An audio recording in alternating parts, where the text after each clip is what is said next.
사도 요한은 이제 새 하늘과 새 땅 또한 새 예루살렘의 환상을 보게 되지요. 최후의 전쟁이 끝나고 이제 이 땅에 새 하늘과 새 땅이, 처음에 존재했던 하늘과 땅과 바다는 다 사라져 다시는 볼 수 없게 되고, 이전과 비교할 수 없을 정도로 완전히 새롭게 창조되어지는 이 세상을 보게 됩니다. 그런데 이것들이, 이 새하늘과 새 땅이 어떤 것이냐, 그 준비 2절을 보게 되면은 이렇게 기록되어 있습니다. 함께 읽어보겠습니다. 2절입니다. 또 내가 봄에 거룩한 성 예루살렘이 하나님께로부터 하늘에서 내려오니 그 준비한 것이 신부가 남편을 위하여 단장한 것 같더라. 준비한 것이 있다는 것이죠. 그 준비한 것이 신부가 남편을 위하여 단장한 것 같다. 그것은 우리 하나님께서 믿음을 지키기 위해서, 복음을 수호하기 위해서 이 땅에서 많은 전쟁, 전투를 치르느라고 다치고 더럽혀진 교회를 깨끗하고 아름답게 공을 들여서 준비시켜 주신다는 것입니다. 누가요? 하나님께서. 그뿐만이 아닙니다. 우리 하나님이 어떻게 주십니까? 4절 함께 읽어보겠습니다. 4절입니다. 모든 눈물을 그 눈에서 닦아주시니 다시는 사망이 없고 애통하는 것이나 곡하는 것이나 아픈 것이 다시 있지 아니하리니 처음 것들이 다 지나갔음이더라. 아멘. 또 뭐라고 되어 있습니까? 눈물을 닦아주신다는 것이죠. 누가? 하나님께서. 믿음을 지키기 위해서 흘린 눈물들을 하나님께서 닦아주신다라는 것입니다. 우리가 분명히 알아야 될 것은요, 우리의 참된 위로와 진정한 위로는 하나님께로부터 비롯되는 것이라는 것입니다. 물론 우리가 사람을 통해서 또 다른 것들을 통해서 위로도 받고 또 깨끗함도 입고 또 대가도 받고 하지만요, 우리가 근본적으로 놓치지 말아야 될 것은요, 다른 것 다 놓쳐도 우리가 하나님께로부터 비롯되어지는 이 눈물 닦아주심과 위로와 또한 하나님께서 주시는 칭찬과 복은 절대로 놓쳐서는 안 된다는 것이지요. 물론 사람이 다 받으면 좋습니다. 그것만큼 좋은 게 어디 있겠습니까? 사람들한테 위로도 받고 세상으로부터 또한 대가도 받고 하나님께로부터 칭찬과 위로도 받게 된다라면 참 좋습니다. 그런데요, 그렇지 못한 경우들이 참 많다라는 것이죠. 진정한 위로는 하나님께로부터 비롯되어지는 것입니다. 그런데 하나님 아닌 다른 것의 위로와 인정과 대가를 추구하다가 진정으로 받아야 될 하나님께로부터 비롯되어지는 것을 놓쳐버린다면 이거는 너무나 안타까운 일이 되는 것이고, 안타까운 일 정도가 아니라 땅을 치고 평생에 후회할 일들이 되어지는 것이죠. 그러나 다른 것은 다 놓쳤어도 하나님께로부터 비롯되어지는 이 위로와 또한 그 외의 것들을 칭찬을 받게 된다라면 우리는 다른 어떤 모든 것들이 나를 비난한다 또한 놓친다 할지라도 그런 것들을 그 기쁨과 비할 수 없다라는 분명한 진리를 확실히 가져야 됩니다. 여러분, 이것만은 절대 놓치지 마십시오. 하나님께로부터 우리의 진정한 위로와 대가와 또한 회복은 하나님께로부터 비롯되어진다라는 것, 그것을 놓치지 말아야 되는 것이고, 또한 분명히 말합니다. 새 하늘과 새 땅이 임할 때 최후의 심판이 끝나고 하나님의 백성을 하나님께서 위로해 주시는 역사가 반드시 눈물을 씻어주시는 그 일이 가장 먼저 있게 된다라는 것이지요.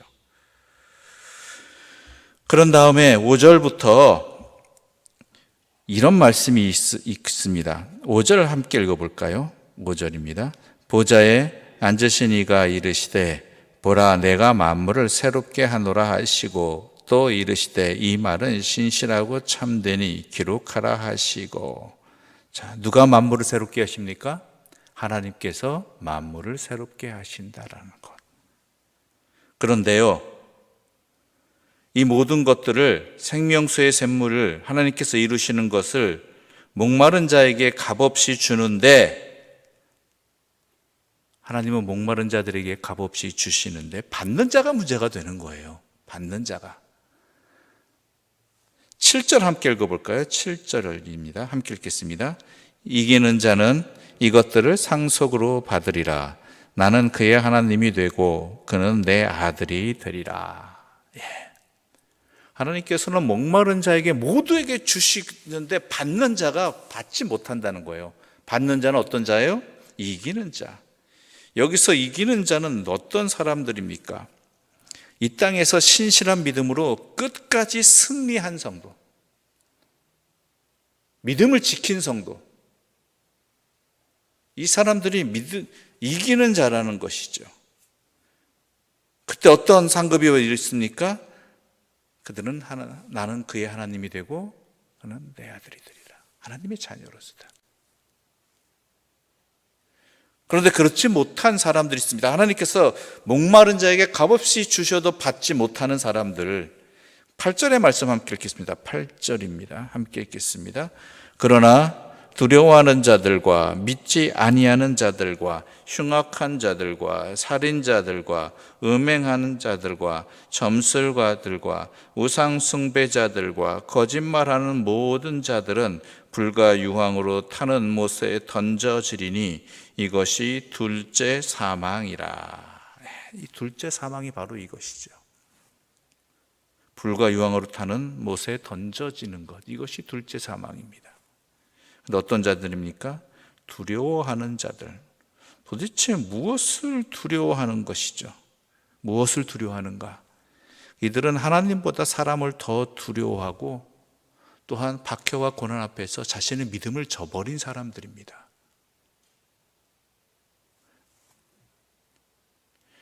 믿지 아니하는 사람은 그 뒤에 바로 나와요. 두려워하는 사람들은 바로 이런 하나님 아닌 것을, 다른 것을 두려워해서 염려해서 하나님을 배신한 자들, 배반한 자들, 믿음을 잃어버린 자들이 바로 오늘 본문에서는 두려워한 자들이에요. 두려워하는 자들. 그 다음에 두 번째는 뭐예요? 믿지 아니하는 자들과, 그 다음에 흉악한 자들과 살인자들과 음행하는 자들과 점술가들과 우상 숭배자들과 거짓말하는 모든 자들은 불과 유황으로 타는 못에 던져지게 된다는 것이죠.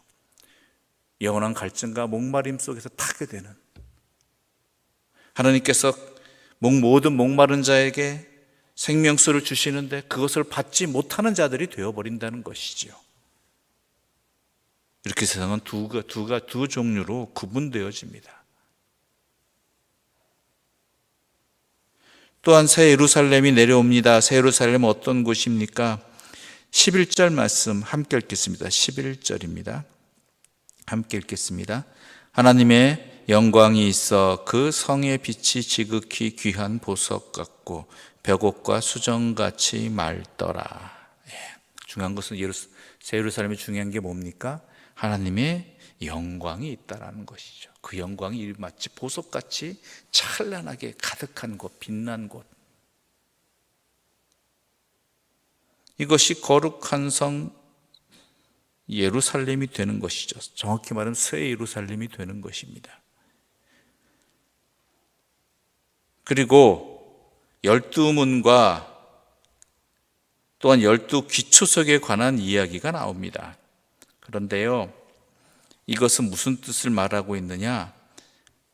이 새 예루살렘은 완벽한 곳인데 오직 하나님의 생명책에 이름이 기록된 자들만 들어갈 수 있다라는 것입니다.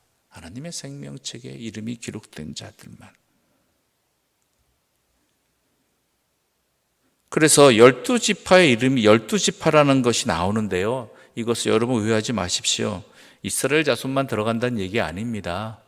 이 새 예루살렘은 이스라엘 모든 지파를 일컫듯이 하나님을 믿는 모든 백성들을 하나님께서 남김없이 다 하나님께서 품으신다라는 것이죠. 하나님의 거룩한 성에. 그뿐만이 아닙니다. 16절 보게 되면은 16절과 17절 함께 읽어볼까요? 16절과 17절입니다. 함께 읽겠습니다. 그 성은 네모가 반듯하여 길이와 너비가 같은지라 그 갈대자로 그 성을 측량하니 12,000 스타디온이요 길이와 너비와 높이가 같더라. 그 성곽을 측량함에 144 규빗이니 사람의 측량 곧 천사의 측량이라. 먼저 12,000 스타디온이라고 해서 성의 규모가 나타납니다. 길이와 너비가 다 같은데 높이까지 같은데 12,000 스타디온이라는 것은 12 곱하기 1000이지요. 10이라는 것이 무엇입니까? 믿는 사람들의 완벽한 모든 숫자들을 포함하는 상징하는 숫자입니다. 그러니까 계시록에 나타난 숫자들은 모두 상징성을 가지고 있거든요. 우리가 알고 있는 일반적인 10이라는 숫자의 개념이 아니라 구약의 이스라엘 12지파와 또한 예수님의 12제자처럼 믿는 모든 세대의 사람들을 포함하는 그러한 상징적인 의미를 갖고 있습니다. 1000이라는 숫자도 마찬가지죠. 가로, 세로, 높이 이러한 모든 것들을 다 포함하는 그러므로 하나도 남김없이 하나님께서 놓치지 아니하고 믿는 사람들을 다 거룩한 성에 하나님과 함께하게 하신다는 것이죠. 그런 의미를 갖고 있는 것이 또한 17절에 나와 있는 144 규빗입니다. 144는 어떤 것입니까? 12 곱하기 12입니다. 구약과 신약 시대에 모든 하나님을 믿는 사람들을 말하는 것이지요. 그러면 여러분 이런 숫자 가지고 장난치는 사람들을 그 사람들의 속임에 넘어가지 마십시오. 하나님께서는 믿는 사람을 철저하게 놓치지 아니하시는 분이라는 것, 모든 시간과 공간에 다 포함해서 하나님께서는 그 전능하신 능력으로 전지하신 하나님의 사랑으로 믿는 사람들을 다 하나님께서 거룩한 하나님의 영광이 가득한 곳에 있게 하시겠다라는 것입니다. 그럼 우리에게 중요한 것은 무엇입니까? 믿음을 지키는 것입니다. 끝까지. 그 어떤 것에도 두려워하지 아니하고 진정으로 두려워할 분을 두려워하고 또한 진정한 가치를 주님께 두고 우리의 믿음을 지키며 살아가는 것, 바로 거기에 있다라는 것이지요. 그런데 오늘 본문을 보게 되면 이상한 구절이 하나 있습니다. 22절 말씀 함께 읽어볼까요? 22절입니다. 함께 읽겠습니다. 성 안에서 내가 성전을 보지 못하였으니 이는 주 하나님 곧 전능하신 이와 및 어린 양이 그 성전이심이라. 성전이 없다고 합니다. 왜요? 진짜 성전이 나타난 것이죠. 이 땅의 성전은요, 하나님 우리에게 가시적으로 하나님께서 연약한 우리들을 위해서 하나님께서 허락하신 통로입니다. 하나님이 이곳에 임재하셔서 우리와 만나주시는. 물론 여러분 안에서도 주님은 함께 계시고요, 여러분의 가정에도 주님이 함께 하시지만 그래도 상징적으로 우리가 가시적으로 느끼고 경험하고 또한 함께 할 수 있는 공식적인 통로로서의 교회를 허락하신 것이지요. 그렇지 않습니까? 적합한 예일지 모르겠지만 여러분 학교 안 다녀도 공부할 수 있습니다. 그렇죠? 여러분 가정에서 혼자 공부해도 되고요, 여러분의 부모님이 자녀를 가르칠 수도 있어요. 홈스쿨링이라고도 하지요. 그럼에도 불구하고 우리는 우리의 자녀들을 가장 먼저 학교로 보냅니다. 왜요? 공식적으로 배움을 가질 수 있는 국가에서 허락한 그러한 공간이고 체계이기 때문이죠. 성전도 그와 유사합니다. 그러나 진짜 성전이 나타나셨습니다. 그때는 하나님께서 우리와 온전히 함께 하시니까 어린 양이, 성전 되시는 어린 양이 완전히 우리와 함께 하시니까 더 이상 성전은 필요 없는 것이죠. 그와 유사한 말씀이 그 뒤에도 일어나죠. 23절 보면 이렇게 기록되어 있습니다. 23절에 그 성은 해나 달의 비침이 쓸데없으니 이는 하나님의 영광이 비치고 어린 양이 그 등불이 되십니다. 해나 달의 비침이 쓸데없다. 왜요? 참된 빛이시고 영광이신 하나님이 직접 빛이시고 함께 하시니까 어린 양이 뭐 필요 없는 것이죠. 빛으로서의 해와 달은.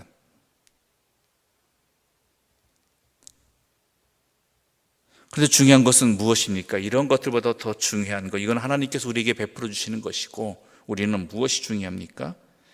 27절 함께 읽겠습니다. 27절입니다. 함께 읽겠습니다. 무엇이든지 속된 것이나 가증한 일 또는 거짓말하는 자는 결코 그리로 들어가지 못하되 오직 어린 양의 생명책에 기록된 자들만 들어가리라. 아멘. 오직 어린 양의 생명책에 기록된 자들만 들어가리라. 이게 우리에게 중요한 것이죠.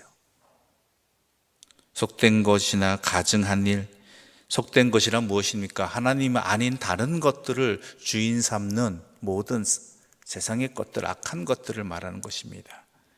또한 가증한 일은 뭐겠습니까? 누구 보기에 가증한 것입니까? 하나님 보시기에 가증한 일. 또는 거짓말하는 자, 이 거짓말하는 자는 어떤 의미입니까? 우리가 단순히 윤리적으로 참거짓을 말하는 그런 수준의 거짓말이 아닙니다. 하나님 말씀대로 살아가고 있느냐 아니냐라는 것이죠.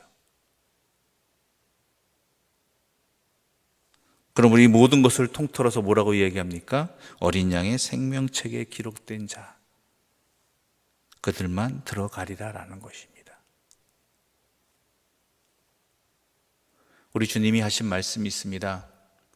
나더러 주여 주여 하는 자마다 다 천국에 들어가지는 못한다라는 것이죠. 오직 여호와의 말씀으로 살아가는 자들.